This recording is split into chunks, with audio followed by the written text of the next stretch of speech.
printemps prometteur inondait de chaleur le bocage du Poitou. Appuyé sur son fidèle bâton, Laurent Liègre observait son fils, Yann, ramener les vaches vers lui. C'était sa dernière transhumance en tant qu'éleveur. L'année suivante, il prendrait sa retraite. Yann reprenait le cheptel que son père avait élevé avant lui. Des vaches parthenaises, élevées à l'herbe dans le respect de la nature et du bocage. Il était temps pour eux de mener une partie du troupeau vers l'ouest, où les vaches pourraient pâturer tout l'été.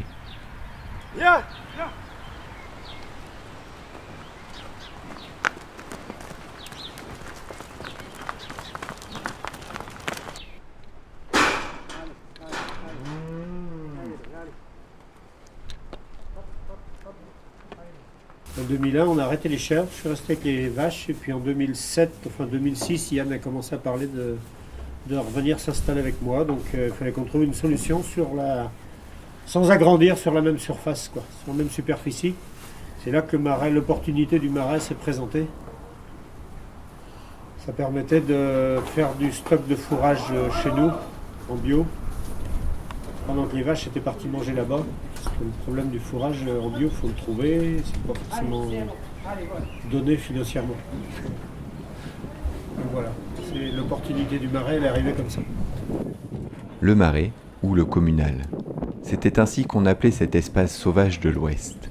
Une grande plaine humide, recouverte d'herbes riches, qui se trouvait à 70 km de la ferme de Laurent et de Yann. Et après, c'est vrai que le projet, il est sympa aussi. C'est un bel espace, 250 hectares pour les oiseaux, pour la flore. C'est joli, hein. Et pour les habitants de l'Héroux. Après, on y passe plusieurs fois. C'est sur la route de la côte en plus, donc. Ouais. En allant à la plage, on s'arrête les voir. Même pas, moi j'y passe souvent en allant faire un resto avec ma femme au bord de la mer. C'est pas... Je fais 3-4 heures de marche dans le marais, je vais voir les vaches, et puis après on va se faire un resto, après un peu la plage. Moi je fais pas la saucisse, mais bon, voilà. L'hiver, le marais paraissait calme, rythmé seulement par les chants des oiseaux. L'eau des dernières pluies hivernales recouvrait encore une partie de l'herbage, offrant gîte et couvert à ses habitants.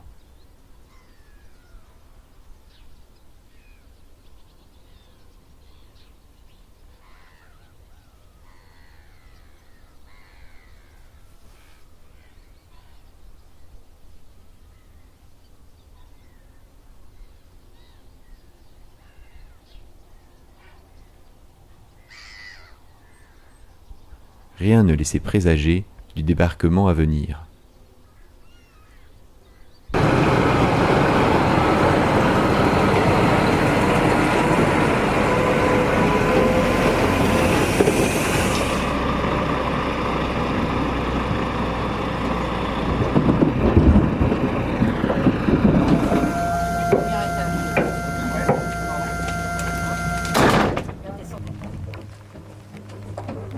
C'est bon? C'est bon. Si vous voulez les compter, vous comptez les pattes. C'est pas 4. Écoutez les oreilles, Les cordes.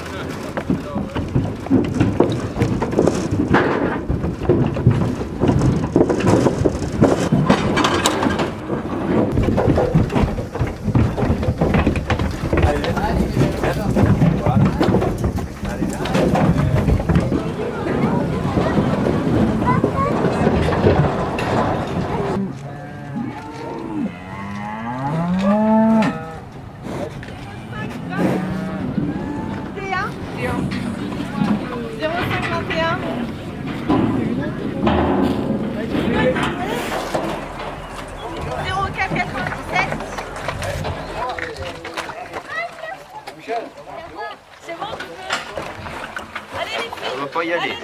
Allez, chut, chut, chut, allez.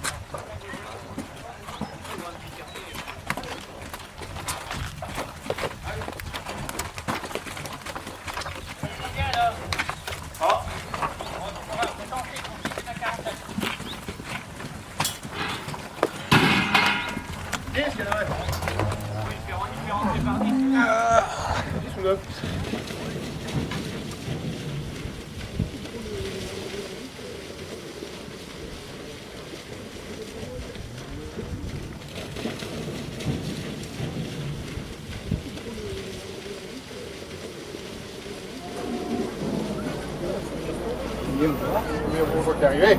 Non. Il fait comme les retraités, il arrive sur le tard. Ça va?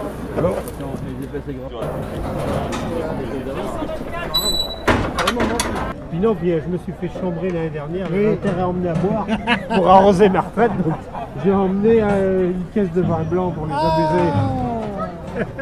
Moi je serai pas là de l'été après, c'est la seule fois que je vais venir. Où alors? Tu vas te balader encore? Je m'en vais garder les moutons en haute montagne. Ça y est? Ah, ça ça y est. te dérangeait. Il y a un moment, hein. Il y a un moment que j'en parlais, hein, mais ça y est, cette fois c'est décidé. Tout seul? Ah bah oui. Mais où était ton fils ou... Non, pas du tout. Non, Non, tu vas où là? Col du Notaret. L'ouverture des marais communaux était un moment attendu dans la région. L'événement attirait quelques curieux de passage, mais aussi des gens qui, a priori, n'avaient rien d'autre en commun que leur intérêt pour la plaine et sa singularité. À cette occasion, les Rouches, association des habitants, protectrices du marais, offraient un casse-croûte aux éleveurs et aux spectateurs présents pour admirer le spectacle. Laurent l'agriculteur, venu fêter son départ en retraite, en profitait pour offrir un verre à Daniel Charnot et Claudie Brégé, cow-boys à leurs heures perdues. Car des cow-boys, il y en aurait besoin. Il devient berger dans le col du Notaret.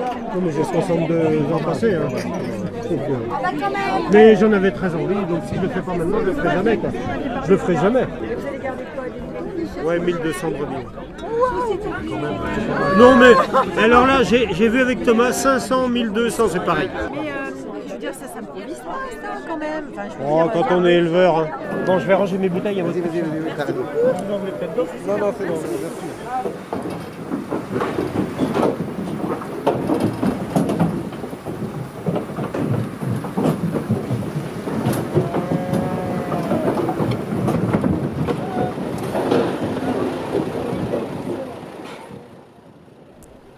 De la foule des curieux, Alexandra Palardi se tenait en retrait. Dès le lendemain, c'était elle qui serait responsable de la surveillance des troupeaux. Car si Claudie et Daniel suivaient de près l'évolution du marais, Alexandra, elle, le connaissait par cœur, dans ses moindres recoins, du nombre de bêtes qui le parcouraient à la hauteur de l'herbe. L'unique éco-pasteur de France allait bientôt prendre sa garde et relayer les agriculteurs.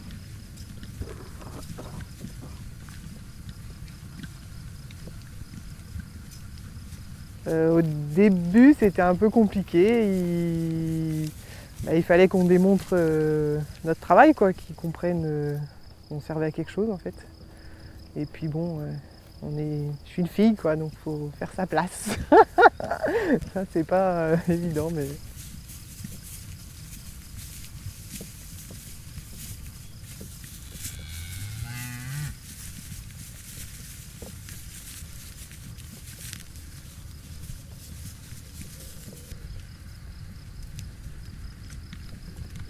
Mais il y en a qui me demandent, ouais, ils m'appellent, est-ce que tu peux regarder telle vache ou est-ce que tu peux regarder ça, ouais.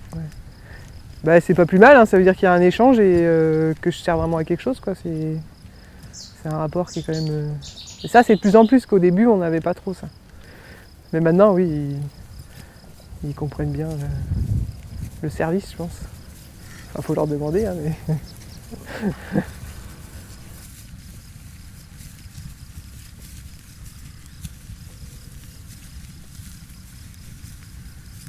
Le rapport, je le fais donc à chaque fin de surveillance quand je rentre et je l'envoie à la mairie, aux éleveurs et à la personne qui gère les communaux au niveau du parc. En fait, je note où étaient les troupeaux, j'ai un plan en fait, du communal, je note où étaient mes troupeaux, je note tout ce que j'ai vu en fait. Par exemple, la vache 6291, elle boitait. Je prends aussi en photo si j'y arrive sur certaines blessures. Hop, je le mets dessus, comme ça ils ont tout visuel. Après les éleveurs, je les appelle, hein. Quand il y a quelque chose, je les appelle. Et puis après, ils ont aussi sur le plan, ça permet aussi qu'ils repèrent où étaient leurs vaches. Voilà, et puis c'est pareil, les avortons, je vais noter, l'avorton il était là.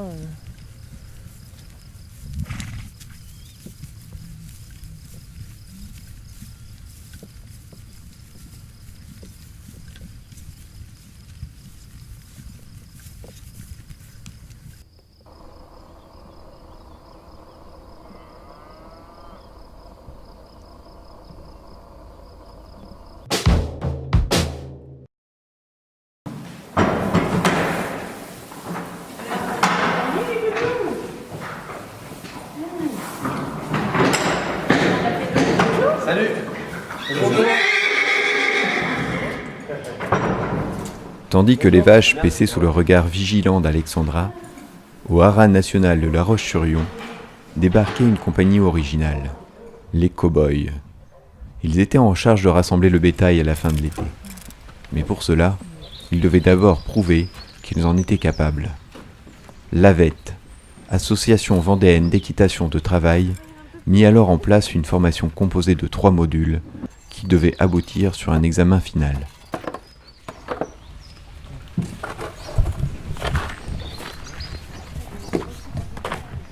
Ah mais rien, je suis déjà fatiguée avant de monter. Mais non, mais elle comment... Claudie avait rejoint les rangs avec son nouveau cheval. 1 an auparavant, elle avait déjà suivi la formation, juchée sur une autre jument. Cette année-là, elle ramenait Eldorado en espérant réussir à canaliser son stress et son énergie. On attend de vous des chevaux de travail.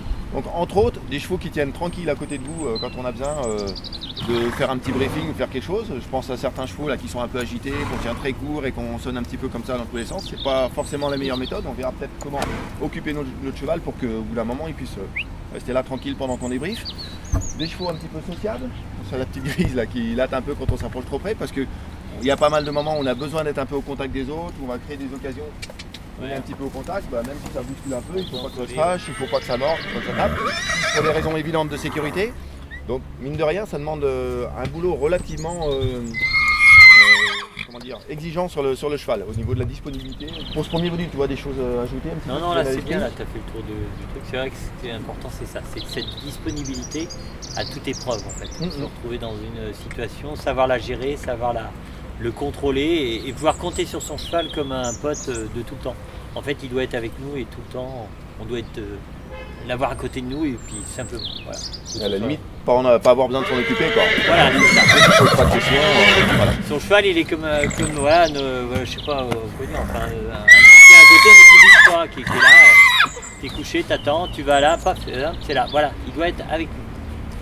Et ça, c'est pour le tout début. On n'a pas encore parlé des vaches. Hein. C'est juste pour se mettre en condition et avoir comme ça. Après, il se rajoutera bien sûr toute la partie bétail et toute la partie manœuvre.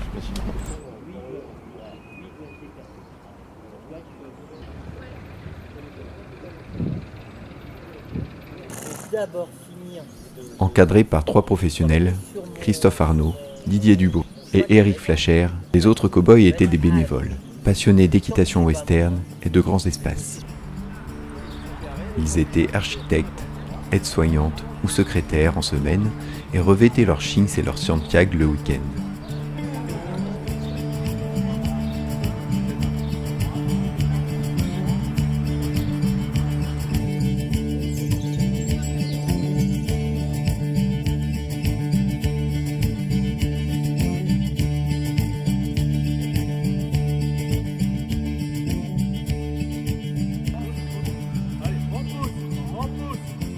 Sur la droite. Alors là, les vaches, qu'est-ce qu'elles font? Elles commencent à se retourner. Resserrez-vous. Attention de faire un peu par la porte. Allez. Attention, ne s'échappe pas.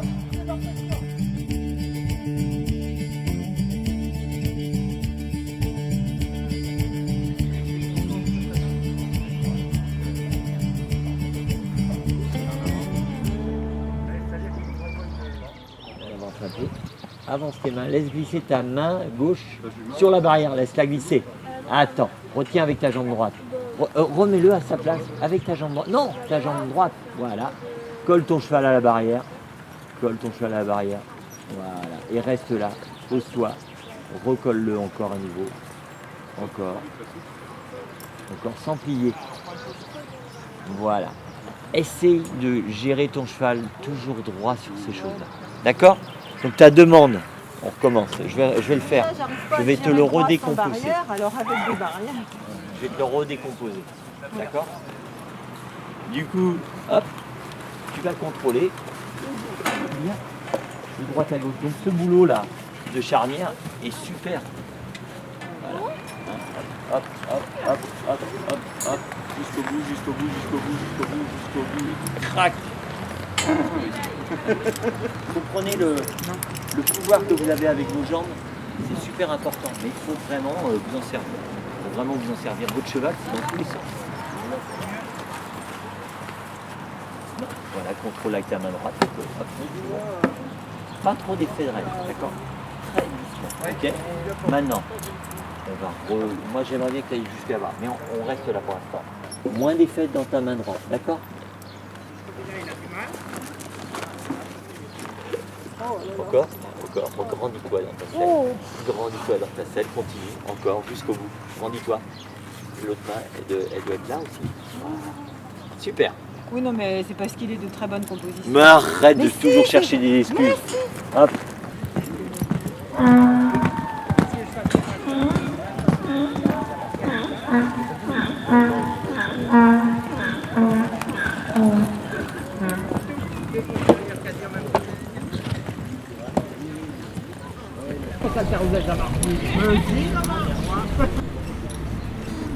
Alexandra était venue aussi. Un moyen pour elle d'apporter ses connaissances du troupeau aux cow-boys, mais aussi d'approfondir le dressage de ses chevaux. Le dynamisme et l'effervescence des formations contrastaient avec le caractère calme, silencieux, presque solitaire de son quotidien d'éco-pasteur.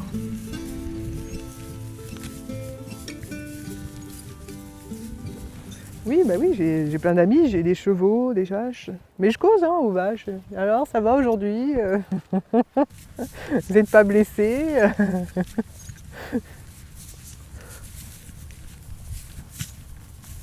C'est vrai que c'est un boulot qui n'est pas du tout connu, parce que les gens à chaque fois, ah ben vous faites quoi? Je suis éco-pasteur. Ah bon? Mais les gens se demandent ce que c'est. Enfin, il y a très peu de...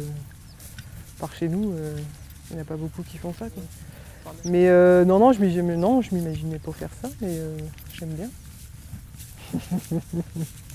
J'aime bien. Après, faut vraiment avoir un œil...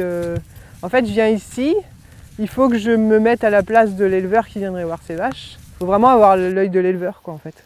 C'est comme si les vaches étaient à moi et je venais voir mes vaches, en fait. Hein. C'est ça, quoi.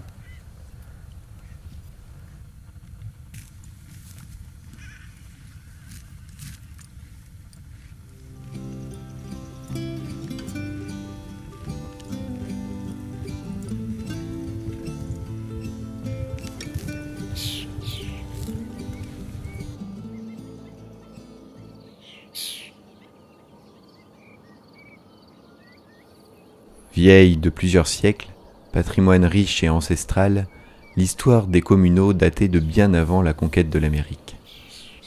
Figure locale de l'association de protection des communaux, Yves Lequelec se promenait régulièrement au sein de ces plaines sauvages. Les communaux, c'est quelque chose qui est généralement très ancien, qui remonte au Moyen-Âge. Il y a eu beaucoup de communaux un peu partout en France. Voilà, c'est des usages très anciens, des usages communautaires, qui ont petit à petit reculé et qui se sont maintenus un peu contre vents et marées parce que il y a beaucoup eu dans l'histoire des tentatives de régler leur compte à ces usages. Voilà. Et ici, il se trouve qu'on a eu dans la durée une persistance de la volonté locale de maintenir l'usage.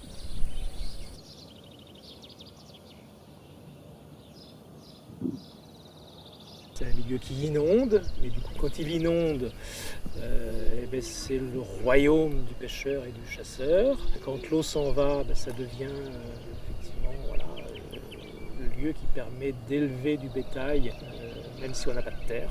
Et donc c'était extrêmement précieux pour des petits agriculteurs locaux et c'était même très attractif puisque tout au long du 19e siècle on a vu la population croître avec des gens qui venaient justement attirés par cette possibilité offerte aux gens de la commune de pouvoir mettre du bétail sur le marais communal.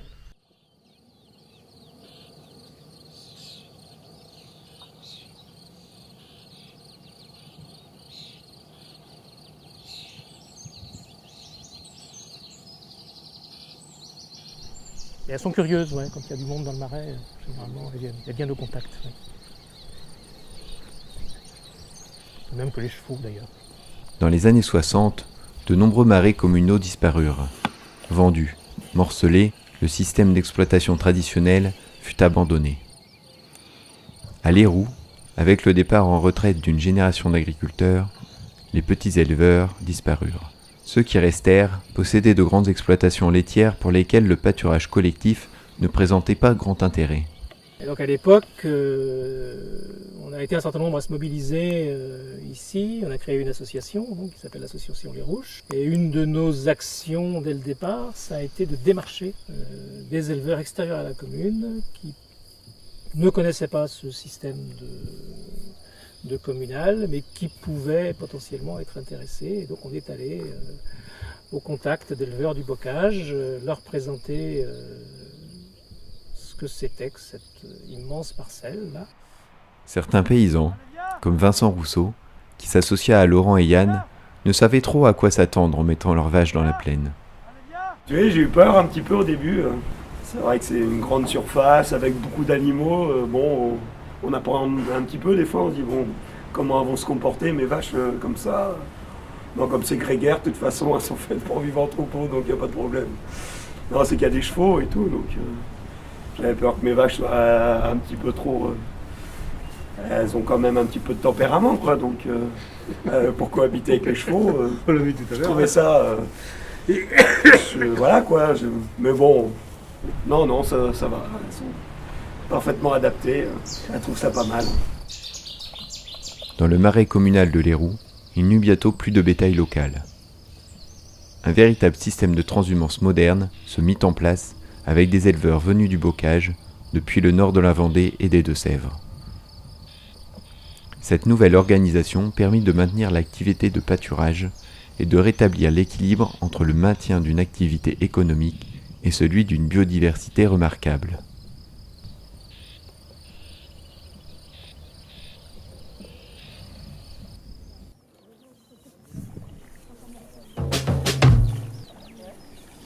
Depuis 3 mois que les vaches avaient rejoint le marais, l'eau occupait encore une grande partie des communaux. Yves rejoignait quelques bénévoles, habitants de l'Héroux et ses alentours, pour accomplir leur mission.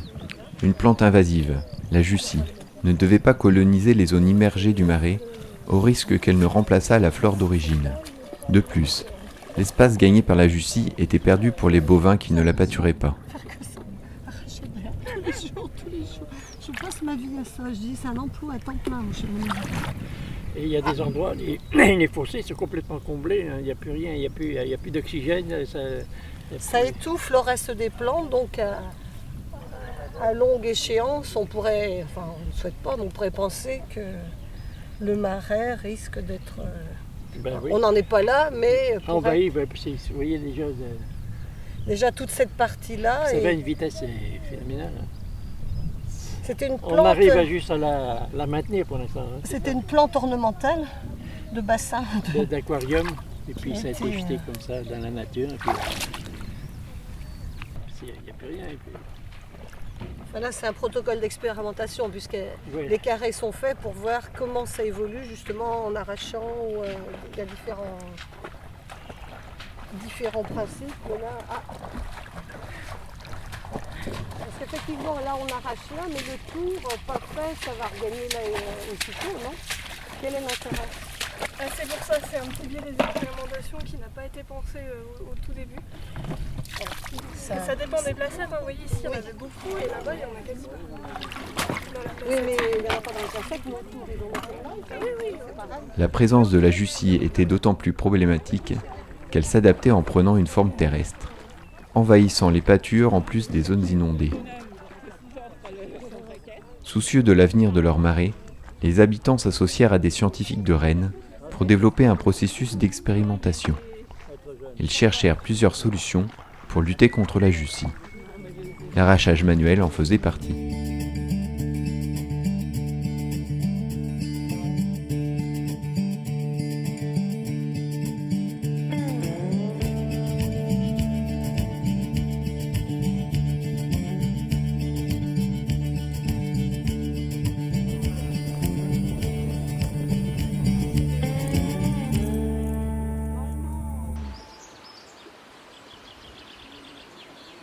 Tout changement induit un stress chez la vache.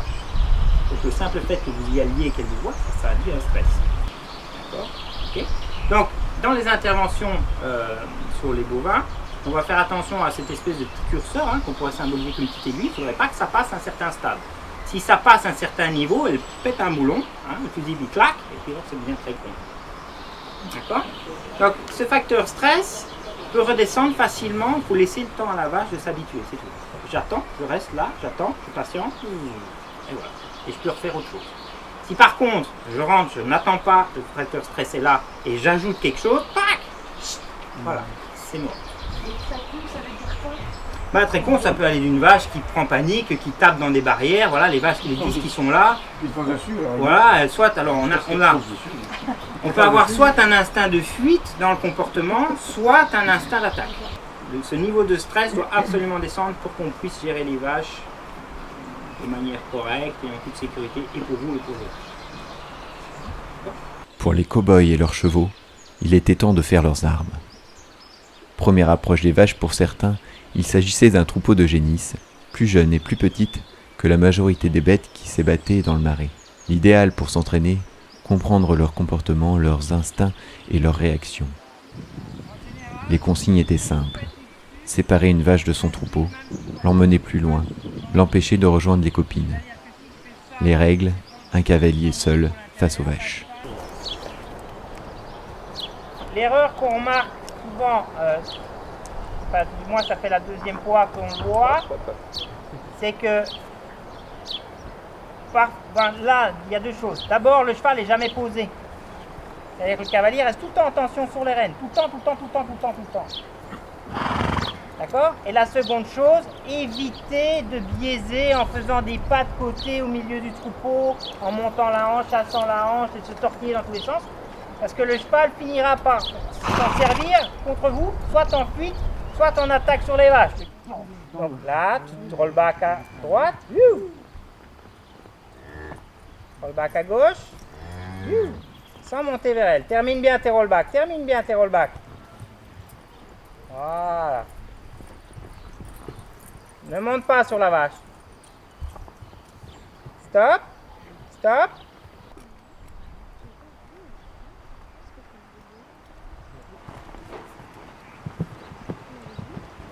Ok, stop. C'est intéressant.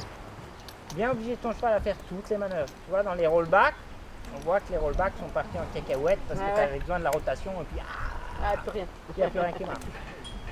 D'accord? Ok. D'accord, mais je bâcle pas le travail que je suis occupé à faire parce qu'il y a une vache. On est en entraînement. Donc j'explique au cheval avec une vraie vache ce qu'il doit faire. Si sur le plat, vous enquiquinez votre cheval, et puis sur les vaches, il ne doit pas le faire, mais il ne le fera pas dehors non plus. Donc il le fera sur le plat.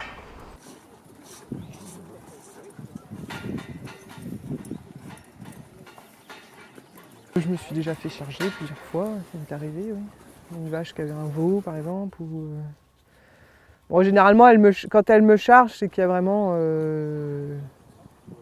quelque chose qui... Elles ne vont pas me charger comme ça, si on passe dans le troupeau, elles ne vont pas me charger.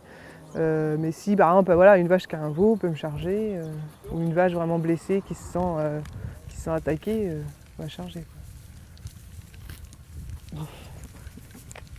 Mais je me suis pas fait attaquer par un lion ou non, un chevreuil, non. Ah si, par un vanneau, il n'arrêtait pas de venir sur moi cette année. Il faisait hop, il revenait. Ouais, je devais être proche de son nid ou je sais pas. Mais... Les formations avaient aussi pour but de faire comprendre aux apprentis cow-boys que le rassemblement du bétail n'était pas qu'une partie de plaisir. Il fallait qu'ils prennent conscience des risques et des dangers liés à leur intervention. Et il existait, dans les mémoires de chacun, des souvenirs douloureux. La raison pour laquelle on fait ça à cheval, c'est parce qu'il y a un risque potentiel assez important. Le risque est toujours là.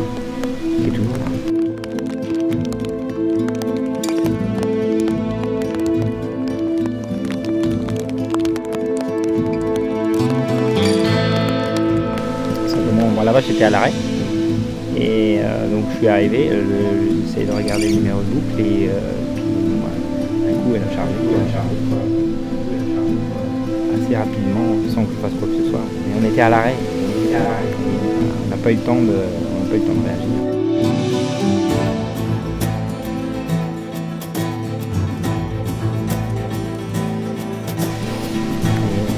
pas eu le temps de réagir. Mettre mon cheval en sécurité le plus rapidement possible. Pas d'hémorragie flagrante sur le cheval.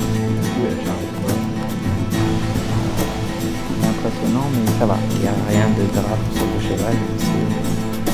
Il n'y a pas de muscle touché, pas de tendon, pas de...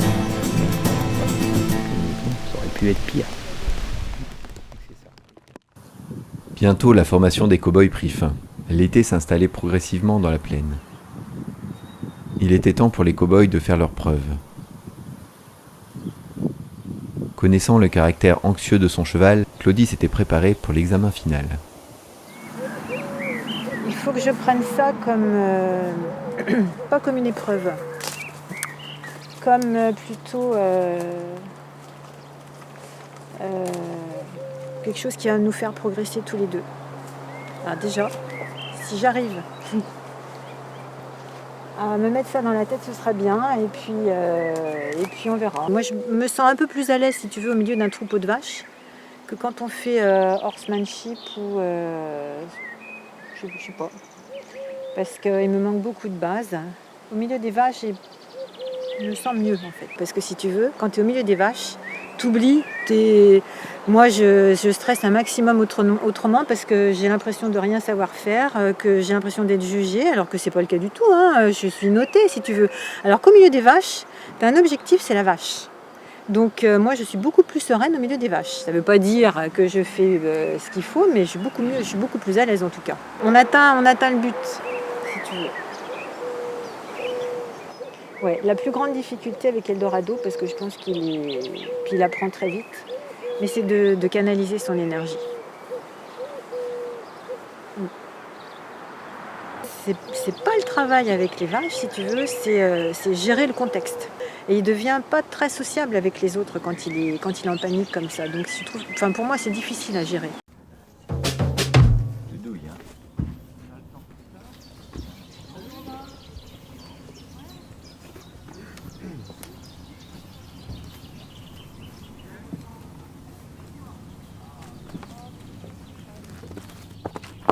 Hop, l'emmerde pas.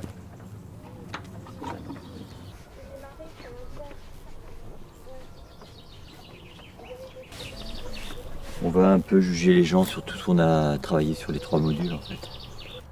Tout ce qui est un peu conduite de troupeau et puis le contrôle sur des parties où on a besoin de rentrer les vaches rapidement ou se séparer et tout ça dans les parcs. Et ça permet vraiment de se mettre en situation et puis de voir leurs possibilités et s'ils arrivent à contrôler ou pas. Voir leur comportement, le comportement du cheval aussi.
Ah, vous en étiez où? Non, parce que toi, tu n'étais pas là sur le module 2. Ouais. Donc, t'as rien raté. T'as rien raté. Nous, on en est sorti déprimés. Un peu dépité. Ah oui, vous êtes. Oui, pareil. Ouais. C'est ça. Donc, il y avait vraiment des gros trucs qui n'allaient pas. On a vraiment vu des trucs pas bien.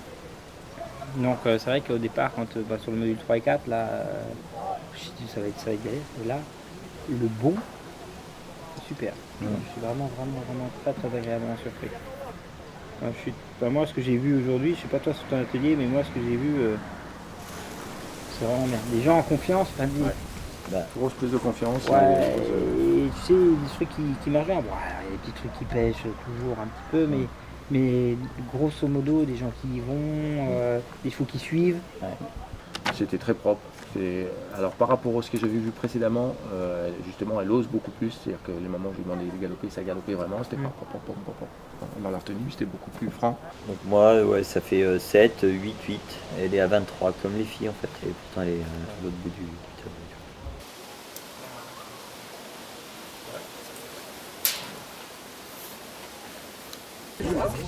J'ai bien senti.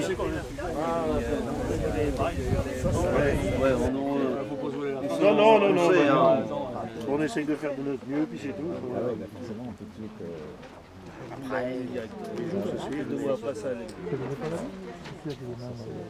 Pour nous, ce qui est important, c'est la direction dans laquelle vous allez, la qualité de ce que vous amenez et surtout l'évolution. L'heure du débrief sonna.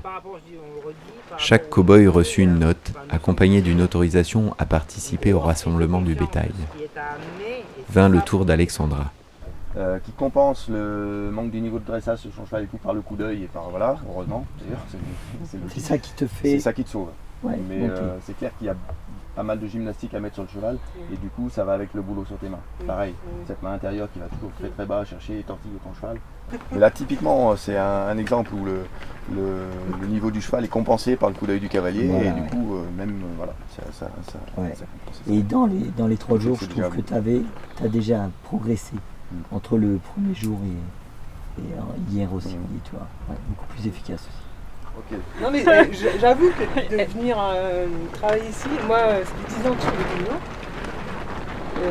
Je travaille dans les vaches et je me rendais pas compte de ce que je faisais en fait. Enfin je le faisais naturellement comme ça, mais ouais. Et en fait de venir là, je me rends compte vraiment du travail en fait. C'est vrai que je suis contente. C'était surtout, je trouve que les sorties de vaches, en fait, c'est un peu dans la continuité de mon travail.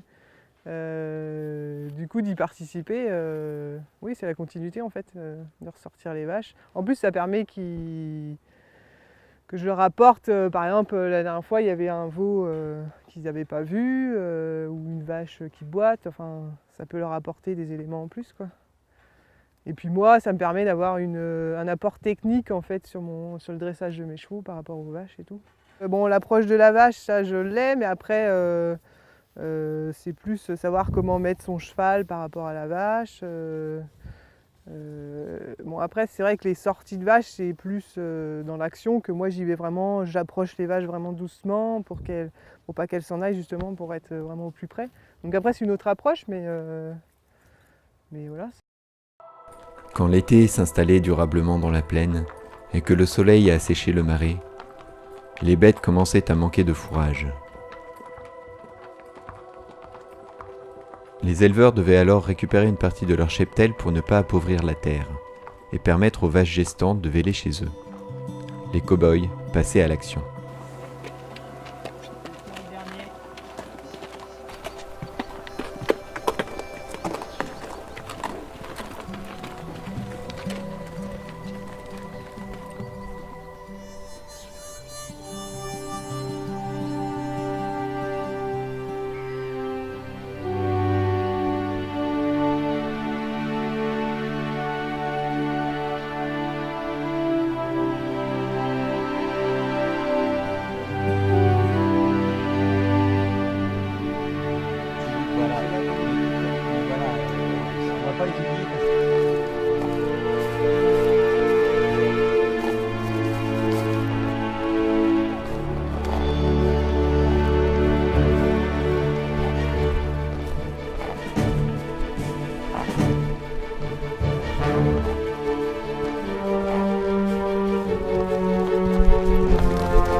Bon, moi, je me... Ah, ils sont dans l'entonnoir. Je me cache. Non, c'est bon.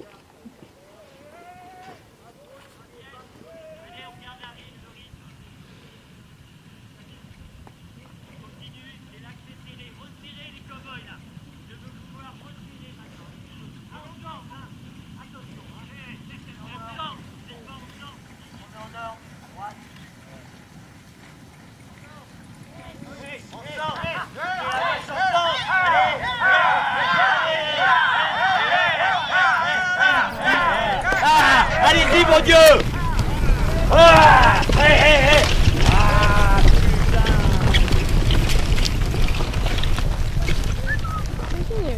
Les cow-boys rassemblaient le troupeau dans un passage de plus en plus étroit jusqu'au parc de contention. Arrivés à l'entrée du parc, moindre doute, les vaches pouvaient faire demi-tour. Et il fallait alors tout recommencer.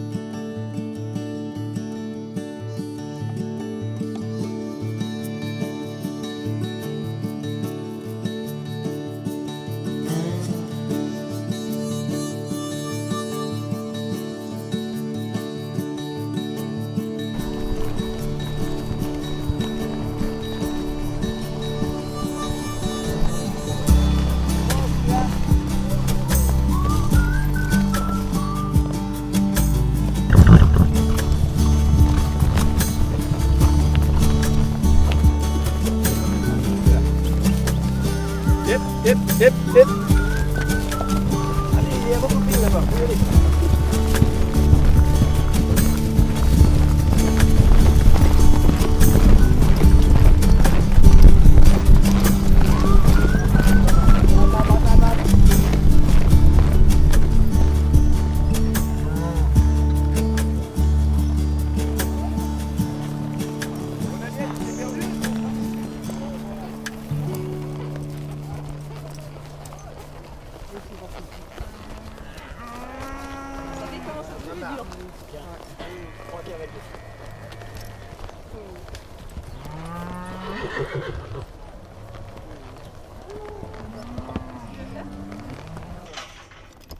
Normalement, ça va être dans les. On ne voudrait pas dire, hein, c'est l'équipe de gauche qui a bossé le mieux. Hein. Autrefois équipés de ficelles et de bâtons, les éleveurs partaient rassembler leurs troupeaux à pied ou en quad. Ils parcouraient les quelques 300 hectares de plaine pour ramener leurs bêtes dans les parcs de contention, les trier, les séparer. Il leur fallait ensuite reformer les troupeaux de chacun avant de les embarquer. Trop dangereuse et fastidieuse, la pratique se perdit. On préféra faire appel à des cavaliers pour assembler le bétail. Plus rapide, plus précis, les cow-boys avaient trouvé leur place.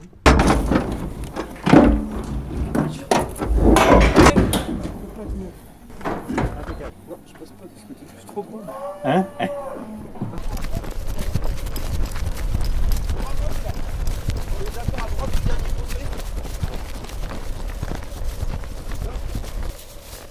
Vous êtes prêts à prendre le relais derrière moi, les copains? Faut que j'aille un petit peu devant à droite.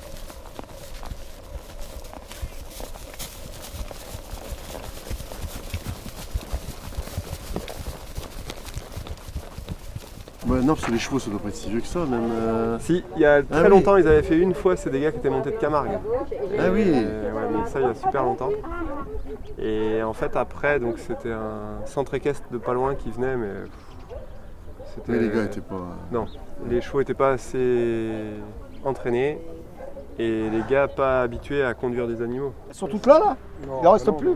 Non, apparemment il en reste. Hein. Il en reste derrière. Ouais, il y a des noirs. Ouais. Oh putain, c'est lesquels noirs? Attends, si c'est pas les miennes. Les vaches qui sont là-bas, c'est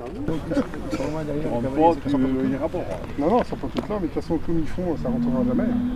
Si, mais c'est parce que regarde, ils attendent. En fait, il y en a derrière qui marchent vraiment pas vite. C'est à moi ça. Ah, regarde, regarde, ben voilà les noirs. Et voilà les noirs. Regarde là, elles passent là. Mesdames. On était perdus. Il fallut aux cow-boys plusieurs allers-retours pour rassembler les 500 vaches qui s'étaient éparpillées dans le marais. Ils aidèrent les éleveurs à les trier pour que chacun puisse reconstituer son troupeau. Les éleveurs, au départ inquiets de confier leurs vaches à des inconnus, avaient fini par apprécier la rapidité et le professionnalisme des cow-boys. Philippe Coutan en était très satisfait. Pour nous, c'est top du tout. C'est vraiment, ils ont vraiment amené un plus sur la gestion de marais. Et en plus, c'est vraiment. Alors, est-ce que c'est dans l'état d'esprit ? C'est vraiment je pense, une gestion douce. C'est pas des bœufs. C'est-à-dire que c'est vraiment des gens qui travaillent. Moi, toutes mes génisses, là, elles vont mettre bas dans un mois. On n'avait aucune appréhension. C'est vraiment une qualité de travail qui est quand même sacrément intéressante. Je pense qu'on ne reviendrait pas en arrière. Hein. Ce serait difficile. On aurait du mal. Hein. Ce serait difficile. Moi, je crois qu'il y en a qui apprendraient peut-être à monter à cheval. Oui, ça, c'est pas impossible, ça. Il y en a qui arrêteraient d'y mettre les vaches. Tout simplement. S'il n'y a pas les cavaliers, je ne mets plus les vaches. Terminé. Les éleveurs ayant des pratiques agricoles respectueuses de l'environnement recevaient des aides de l'Europe dans le cadre des MAE, les mesures agro-environnementales. Mais depuis plusieurs années déjà, ces aides tardaient à être versées. Elles tombaient tardivement, parfois pas du tout. Les paysans peinaient à payer la location des terres où ils faisaient pâturer leurs troupeaux. D'ailleurs, si c'est pas versé d'ici la fin de l'année prochaine, c'est pas sûr que je fasse la surveillance sur les communaux, quoi. Et je pense qu'ils se rendent pas vraiment compte, mais les aides, ça engendre sur certaines professions comme la mienne, ou sûrement sur d'autres. Hein. Il y a sûrement d'autres, comme les sorties de vaches avec la vette. Hein. Là-dessus, c'est sûr que si c'est pas versé, l'année prochaine, je sais pas comment on va faire, quoi. Ils viendront surveiller leurs vaches eux-mêmes. Mais bon, c'est dommage, moi j'aime bien ce boulot et je pense qu'ils apprécient le service, quoi. Donc,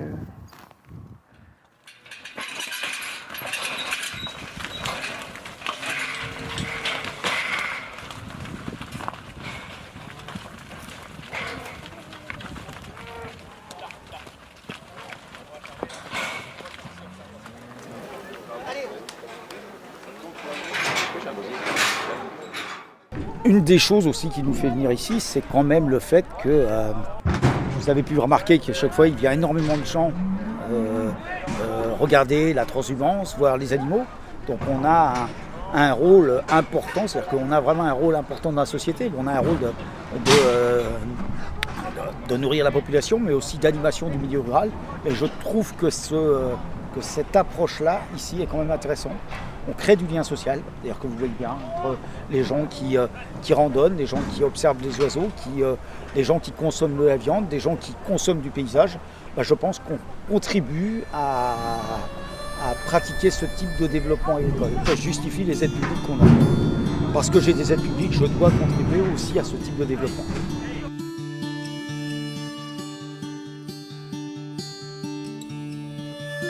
Soutenir l'agriculture responsable. Favoriser les paysans aux exploitations modestes. L'élevage extensif plutôt que la production intensive. Nous intéresser à la biodiversité des marais, à leur caractère unique et écouter tous les secrets qu'ils ont à nous révéler. Autant d'initiatives pour préserver les communaux du Marais Poitevin. On vous a raconté cette histoire au passé, comme si rien de tout cela n'existait plus désormais. Pourtant, ces scènes se jouent encore aujourd'hui dans les marais du Curzon et de l'Hérault.